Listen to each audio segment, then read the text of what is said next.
جبریل آ گئے، یا رسول اللہ موت کا فرشتہ دروازے پر ہے، اندر آنے کی اجازت چاہتا۔ ہاں، جہاں موت پوچھ کے جائے کس ہستی کو بھلایا ہے، چند پونڈ کے پیچھے جہاں موت پوچھ کے جائے، آپ نے کہا آ جائے، وہ اندر آئے، السلام علیکم یا رسول اللہ، سلام پیش کرتا ہوں، میں نے آج تک کسی کو سلام نہیں کیا، آپ پہلی ہستی ہیں جنہیں سلام کر رہا ہوں، میں نے آج تک نہیں کسی کو سلام کیا، یا رسول اللہ آپ پہلی ہستی ہیں، اللہ نے کہا پوچھ کے اندر جانا، بن پوچھے نہ جانا، یا رسول اللہ مجھے حکم ہے کہ آپ سے پوچھوں، آپ جانا چاہیں تو میں لے جاؤں اور رہنا چاہوں تو میں چھوڑ کے واپس چلا جاؤں۔ طارق جمیل سے کوئی پوچھے، آپ سے کوئی پوچھے، پوچھا جا رہا ہے، موت پوچھ رہی کہ آؤں کہ نہ آؤں؟ تو آپ نے کہا اگر میں اجازت دے دوں تو میری جان نکالو گے؟ کہاں جی نکالوں گا۔ تو آپ نے جبریل کو دیکھا، کیا کہتے ہو، کیا کہتے ہو؟ تو جبریل نے عرض کی یا رسول اللہ، اللہ آپ کی ملاقات کے شوق میں۔ او میرے بھائیو بہنوں، ایسی موت مانگو اللہ سے، جب جا رہے ہیں تو اللہ خوش ہو رہا، ایسی موت نہ ہو جیسے بھاگا ہوا مجرم پکڑا جاتا ہے، ہتھکڑیاں لگا کے جیل میں لے جایا جا رہا ہے، ایسی موت مانگو اور ایسی زندگی گزارو۔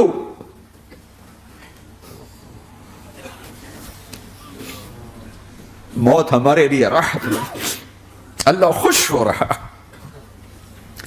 جب سعد بن معاذ کا انتقال ہوا تو آپ نے فرمایا، میرے نبی نے فرمایا، سعد بن معاذ بڑے صحابہ میں، میرے نبی نے فرمایا کہ آج اللہ کا عرش خوشی سے جھوم اٹھا ہے، چونکہ وہاں تو جا رہے ہیں نا، یہاں سے نکلنا ہے، وہاں تو پہنچنا ہے، وہاں تو خوشی ہے، یہاں غم ہے۔ تو ہم نے کہا میرے نبی نے فرمایا کہ آج میرے اللہ کا عرش سعد کے پہنچنے پر خوشی میں جھوم اٹھا ہے۔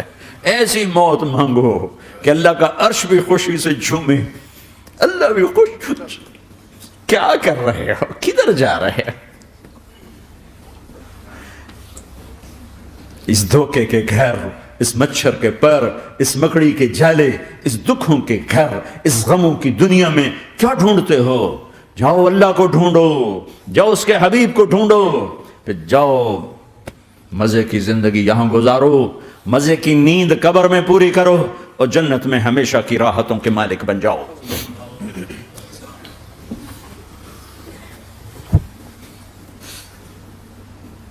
کہ یا رسول اللہ، اللہ ملاقات کے شوق میں ہے۔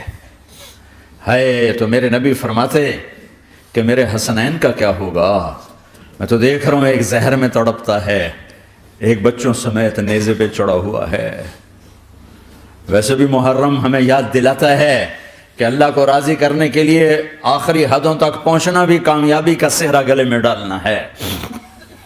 ایک نے فتح کا جھنڈا گاڑا، قیامت تک کے لیے ذلت اس کے ماتھے کا نشان بن گئی۔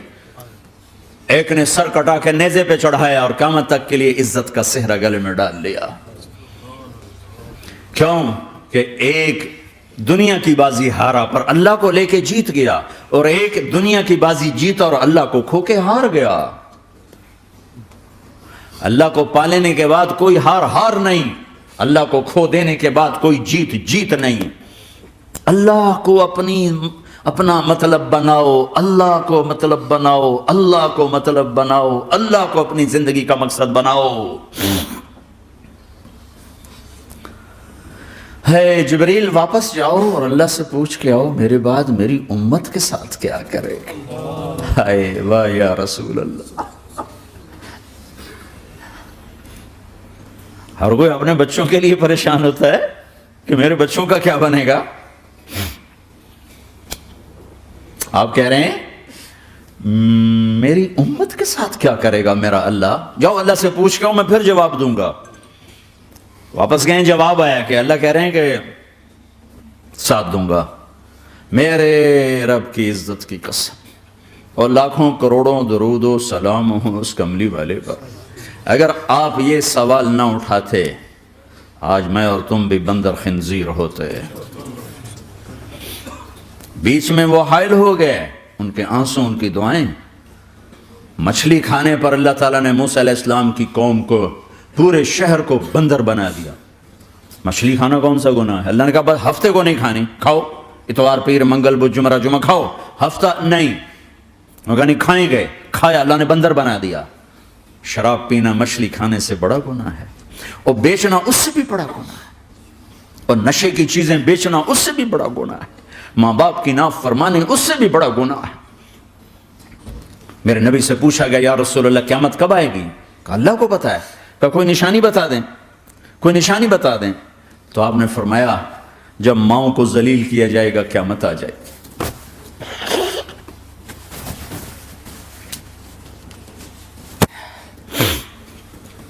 یہ تو اس کی دعائیں ہیں،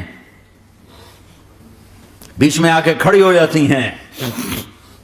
اللہ تعالیٰ نے کسی کو بندر بنایا، کسی کو خنزیر بنایا، کسی کو زمین میں دسایا، کسی کو پانیوں میں بہایا، کسی کو ہواؤں سے اڑایا، کسی پر آگ کو برسایا، کسی پر بجلیوں کی چمک کو سے ان کو راکھ کیا۔ کب میرے رب نے کیا کچھ نہیں کیا۔ وَكَمْ أَهْلَكْنَا مِنَ الْقُرُونِ مِنْ بَعْدِ نُوحٍ وَكَفَىٰ بِرَبِّكَ بِذُنُوبِ عِبَادِهِ خَبِيرًا بَصِيرًا۔ کیا کچھ نہیں ہوا ہمارے ساتھ، وہ کچھ کیوں نہیں ہوا کہ وہ کملی والے کی دعائیں ہیں، دعائیں ہیں، دعائیں ہیں، رونا دھونا ہے، امتی امتی۔ اچھا چلو یہ تو دنیا ہو گئی، آپ نے یاد رکھا میدان معاشر میں میرے نبی نے فرمایا جب جہنم کو لایا جائے گا اور ایک چیخ مارے گی، کوئی کسی کو یاد نہیں کرے گا، سب بھول جائیں گے۔ ہر ایک کی زبان کے آپ نے مشہور لفظ سنا ہوگا نفسی نفسی۔ جب جہنم آئے گی تو ایک چیخ مارے گی، اور کئی بلین فرشتے اس کو پکڑ کے لا رہے ہوں گے، اور وہ ان کے ہاتھوں سے نکل رہی ہوگی، اور اس کی آگ کے شعلے اور اس کا دھواں اور اس کی چیخ اور اس کی آواز۔ تو جب وہ قریب آئے گی تو اس کے آواز پر سارے مرد عورت زمین پر گریں گے، اور سب کہیں گے یا رب نفسی نفسی، یا رب نفسی نفسی، یا رب نفسی نفسی، یا اللہ میری جان، میری جان، ماں نہیں، ابا نہیں، بیوی نہیں، بچے نہیں، بھائی نہیں، میری جان۔ چلو میں تو آپ عام لوگ ہیں، انبیاء نبی کہیں گے یا اللہ میری جان، ابراہیم خلیل جیسے کہیں گے یا اللہ میں کسی کا سوال نہیں کرتا، باپ کا بھی نہیں کرتا، میری جان۔ اور عیسیٰ علیہ السلام جیسی ہستی کہیں گے یا اللہ میں اپنی ماں مریم کا بھی سوال نہیں کرتا، میری جان، میری جان۔ عیسیٰ علیہ السلام سے لے کر آدم علیہ السلام تک نفسی نفسی، نوح علیہ السلام نفسی نفسی، یحییٰ زکریا باپ بیٹا ہیں لیکن نفسی نفسی، سلیمان داؤد باپ بیٹا ہیں لیکن نفسی نفسی، یوسف یعقوب باپ بیٹا ہیں لیکن نفسی نفسی، یعقوب و اسحاق باپ بیٹا ہیں لیکن نفسی نفسی، اسحاق ابراہیم باپ بیٹا ہیں لیکن نفسی نفسی، اسماعیل ابراہیم باپ بیٹا ہیں لیکن نفسی نفسی۔ یہ نبیوں کا حال ہے، میرا کیا حال ہوگا؟ لیکن اسی ہنگامے میں جب ہر مرد عورت کہے گا نفسی نفسی، ایک آواز ابھرے گی امتی امتی، ایک آواز آئے گی امتی امتی، ایک دکھ بھری، ایک درد بھری آواز آئے گی امتی امتی۔ سننے والے حیران ہوں گے یہ کون ہے، یہ کون ہے جو اپنے آپ کو نہیں مانگ رہا، اپنی امت کو مانگ رہا ہے، یہ کون ہے؟ جب آواز کی طرف نظریں لگیں گی، او یہ تو محمد الرسول اللہ ہے، جھولی پھیلی ہوئی ہے، ہاتھ اٹھے ہوئے ہیں، اے رب میری کون سی امت ساری زندگی شراب بیچتے رہے، کون سی امت ساری زندگی ڈرگز بیچتے رہے، کون سی امت ساری زندگی زنا کرتے رہے، کون سی امت ساری زندگی ظلم و ستم کے پہاڑ توڑتے رہے، ساری زندگی جوا کھیلتے رہے۔ آپ تو کہتے دفع ہو جاؤ، میری نظروں سے دور ہو جاؤ، نہ تمہیں میری عزت کا خیال نہ میری نسل کی قربانیوں کا خیال، میرے معصوم بچے نیزوں پہ چڑھ کے اس دین تم چند پونڈوں پہ کیا ظلم ڈھا کے آئے ہو، دفع ہو جاؤ یا اللہ انہیں جہنم میں ڈال۔ یہ کہنے کا موقع تھا، میں قربان جاؤں اس نبی رحمت، اس کامل اکمل نبی پر، اس ہادی رہبر پر میں کہاں سے الفاظ لاؤں ان کی تعریف کے لیے۔ دو ہستیوں کا حق نہیں ادا کیا جا سکتا، ایک اللہ، ایک اللہ کا رسول۔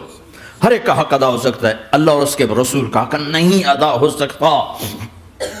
وہ کہتے جا اللہ ان کو آگ میں ڈال دے، انہوں نے نہ مجھے دیکھا نہ میرا گھر دیکھا، نہ میرے پیٹ پہ پتھر دیکھے، نہ میرا راتوں کو تڑپنا دیکھا، نہ میرا مچلنا رونا دیکھا، نہ احد میں ٹوٹے دانت دیکھے، نہ طائف میں بکھرا خون دیکھا، نہ کربلا میں اولاد کے سر نیزوں پہ چڑھے دیکھے۔ دفعہ دور کر دے میری آنکھوں سے، میں قربان جاؤں اس نبی رحمت پر۔ کہہ رہے ہیں یا اللہ میری امت، یا اللہ میری امت، یا اللہ میری امت، یا اللہ میری امت۔ نہ یہاں بھلایا نہ وہاں بھلایا۔ آپ کے لیے ممبر آئے گا، میرے حبیب بیٹھو، تو آپ کہیں گے اب مجھے خیال آئے گا اگر میں بیٹھا تو یہ مجھے لے کے جنت میں نہ چلا جائے، اور اللہ کہہ رہا بیٹھو تو میں کیا کروں گا؟ میں خود زمین پہ کھڑا رہوں گا، ممبر پہ ہاتھ رکھ دوں گا۔ کہہ رہا تیری مان لی، میں ہاتھ رکھا ہوا ہے، لیکن میں بیٹھوں گا نہیں کہ میں اپنی امت کا آخری حساب کروا کے جاؤں گا، ایسے نہیں جاؤں گا۔ آؤ بھائی، ہمارا نیا سال ہمارا سال تو محرم سے شروع ہوتا ہے، ویسے تو جنوری بھی اللہ کا، محرم بھی اللہ کا، سورج اللہ نے بنایا تو جنوری فروری بھی اللہ کا، اور چاند اللہ نے بنایا تو محرم ربیع الاول بھی اللہ تعالیٰ کا، دونوں ہی اللہ کے ہیں۔ کسی نے یہ لے لیا، کسی نے وہ لے لیا۔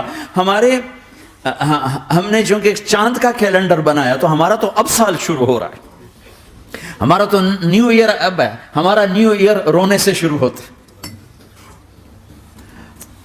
کیسا اللہ نے نظام بنایا، کسی اور مہینے میں یہ واقعہ ہو جاتا، نہیں سال کے شروع میں یہ واقعہ رکھا ہے کہ ہر ایک کو پتہ چلے کہ ہاں نیا سال خوشی منانے کے لیے نہیں ہوتا، نیا سال آخرت کی تیاری کے لیے ہوتا ہے کہ ایک سال چلا گیا، ایک سال اور زندگی سے نکل گیا، اور بھی جلدی سے اللہ کو راضی کرنے کا کوئی کام کرنے کو، توبہ کرنے کو، اللہ کو راضی کر لیں۔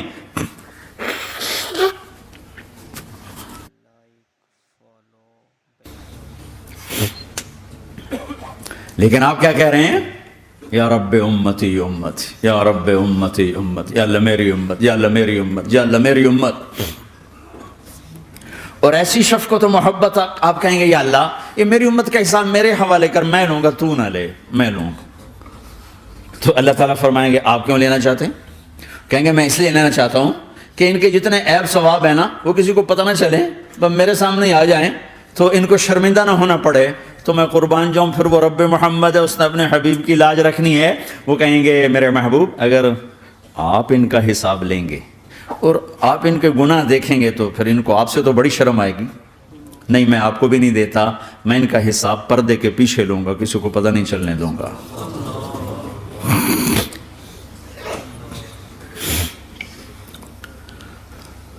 اتنی بڑی ہستی، اور آگے دیکھو طائف میں پتھر پڑ رہے ہیں اور ہر قدم پہ پتھر پڑتے ہیں، یہاں تک کہ ایک دم پتھر پڑنے سے تو خون نہیں نکلتا، پتھر کون سا کوئی تیر ہوتا ہے، پتھر تو پتھر، لیکن اتنے پتھر پڑے پنڈلیوں کے اوپر کے پھٹ گئیں، ان سے خون نکلتے نکلتے نکلتے جو جوتا تھا پاؤں میں ایسے ساتھ ایسے چپک گیا، اور ساری کائنات کے دلہا سردار بے ہوش ہو کے گر گئے۔ وہ آپ کے غلام زید نے نوکر تھے، انہوں نے اٹھایا کندھے پر، بھاگے، پیچھے وہ سر پہ چڑھے ہوئے پتھر مار رہے ہیں، اور آپ جتنا بھاگ سکتے تھے بھاگے، یہاں تک کہ بے ہوش ہو کے گر گئے۔ خون زیادہ نکل گیا تو انہوں نے کندھے پہ اٹھا دوڑ لگائی، اور آگے سامنے باغ تھا، کس کا؟ سب سے بڑے دشمن کا، مکے والا عتبہ بن ربیعہ۔ عتبہ کون ہے؟ یہ جنگ بدر میں جس کے ہاتھ میں جھنڈا تھا، اور جنگ بدر میں قریش مکہ کے لشکر کا جو چیف تھا وہ اس کا باغ۔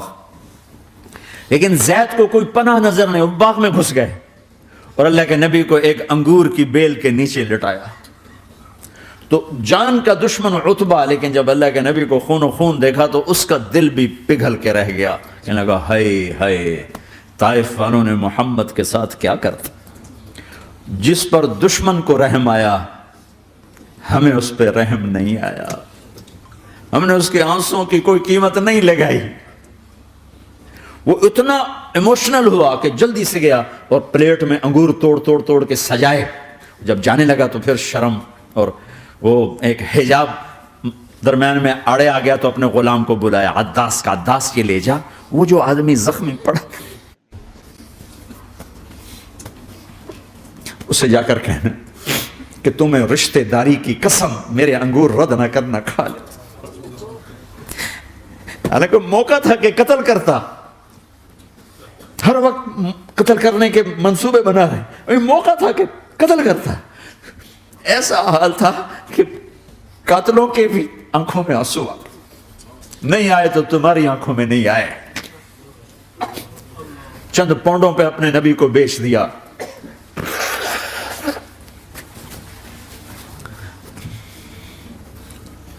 کہنے کا عداس یہ لے جا، وہ جو آدمی لیٹر پڑا اسے کہنا تو میں رشتہ داری کی قسم دیتا ہوں میرے انگور رد نہ کرنا، کھا۔ عداس آئے اور آ کر انگور پیش کیے، تو اب آپ نے ایک انگور اٹھا کہا بسم اللہ۔ تو عداس کہنے لگا یہ لفظ یہاں تو لوگ نہیں بولتے۔ آپ نے پوچھا تو کہاں کا ہے؟ کہا میں نینوا کا ہوں۔ اچھا، میرے بھائی یونس کے شہر کا، یونس علیہ السلام۔ وہ کہنے لگا وما ادراک ما یونس، آپ کو یونس کا کیسے پتا ہے؟ تو آپ نے فرمایا میں اللہ کا نبی ہوں، وہ بھی اللہ کا نبی تھا۔ تو عداس نے ایک دم آپ کے پاؤں پکڑے اور چومنا شروع کیا اور کلمہ پڑھ لیا، تو آپ کو اپنے سارے زخم بھول گئے۔ پھر جو آپ نے اللہ سے بات کی ہے نا، آئے ہائے ہائے ہائے ہائے، کیا اللہ پاک کے سامنے اللہم اشکو الیک ضعف قوتی وقلت حیلتی وہوانی علی الناس۔ اے میرے رب، آج تو سے گلہ نہ کرو، آج تو سے گلہ نہ کرو، تو نے مجھے کن کے حوالے کر دی، تو نے مجھے کن کے حوالے کر دی؟ الی عدو ملکتہ عمری او بعید یتجحم، ایسے دشمنوں کے حوالے تو نے کیا جنہوں نے میرا یہ حال کر دیا، تجھ سے کون سا چھپا ہوا ہے؟ ساتوں آسمان لرز گئے، عرش کانپ اٹھا، اور جبریل فرشتے کو لے کر ایک سیکنڈ کے کروڑویں حصے میں حاضر، یا رسول اللہ حکم فرمائیں اطبق علیہم الاخشبین، یہ دو پہاڑ اٹھاؤں گا اور یوں ایسے چکی کی طرح یوں کر دوں گا۔ نبی رحمت، نبی رحمت، نبی رحمت۔ ارے تم تو آپس میں رحمت نہیں رہے ہو، ایسی فرقہ واریت کی آگ میں جلے ہو کہ ایک دوسرے کو سلام کرنا چھوڑ گئے، ایک دوسرے کے پیچھے نمازیں پڑھنا چھوڑ گئے، اور جاؤ پاکستان میں دیکھو ایک دوسرے کے خون کے پیسے پھر رہے ہیں۔ یہ کون سی امت ہے؟ یہ کون سا اسلام ہے؟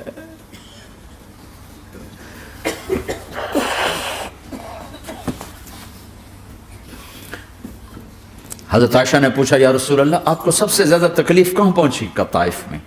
طائف میں 23 برس میں سب سے زیادہ تکلیف کہاں پہنچی؟ فرمایا طائف میں۔ جنہوں نے اتنی زیادہ تکلیف پہنچائی تھی ان سے بدلہ لینے کا وقت آ گیا ہے، اور فرشتہ حاضر ہے، اللہ کی منشا شامل ہے، کر دوں؟ کہ نہیں، یہ نہ صحیح، ان کی نسل میں شاید کوئی ایمان لے آئے، لعل اللہ ان یخرج من اصلابہم من یوحد اللہ، یہ نہیں تو ان کی نسل ہی شاید کلمہ پڑھ جائے۔ میں عذاب دلانے نہیں آیا، میں تو رحمت بن کر آیا ہوں۔ ما بعثت لعانا، میں لان تان کرنے نہیں آیا، انما بعثت رحمتا، میں تو رحمت بن کے آیا ہوں۔ اب ممبر پہ بیٹھنے والے لانتے برسا رہے ہیں اپنوں پر۔ امت بنو، مسلمان بنو۔ اس دعا پر آسمان کے فرشتے روئے ہیں، ساتوں آسمان کے فرشتوں میں ہلچل مچ گئی۔ میرے بھائیو، یہاں کوئی آزاد نہیں ہے، موت سے لڑو، دکھاؤ، بڑھاپے سے لڑ کے دکھاؤ، غم اور دکھوں سے لڑ کے دکھاؤ، یہاں پابند بن کے چلو اس اللہ کے جس کی شہنشاہی ہے، اس اللہ کے جس نے مجھے بنایا، اس اللہ کے پابند بنو جس نے مجھے آنکھوں کا نور دیا، زبان میں بول دیا، جسم میں طاقت دی، عقل کو سمجھنے کے اوصاف دیے، اس اللہ کے پابند بن کے چلو جس نے قرآن کو اتارا، جس نے دھرتی کو بچھایا، جس نے آسمان کو اٹھایا، جو موت دینے والا ہے، جو موت کے بعد اٹھانے والا ہے، اس اللہ کے پابند بن کے چلو جو میرے جسم کو چورا چورا کرنے والا ہے، میری ہڈیوں کو ریت کی طرح ذرہ ذرہ کرنے والا ہے، اس اللہ کی مان کے چلو جو پھر مجھے میرے اس پارا پارا وجود کو پھر جمع کرنے والا ہے، اس اللہ کے سامنے جھکو جو قبروں کو پھاڑ کر مجھے پھر کھڑا کرنے والا ہے، اس اللہ کے سامنے جھکو جو ساری آدم کی مردہ نسل کو دوبارہ زندہ کرنے والا ہے، اس اللہ کے سامنے جھکو جو زمین آسمان کو ایک دن توڑنے والا ہے، توڑ کے پھر بنانے والا ہے۔ اذا السماء انفطرت واذا الكواكب انتثرت واذا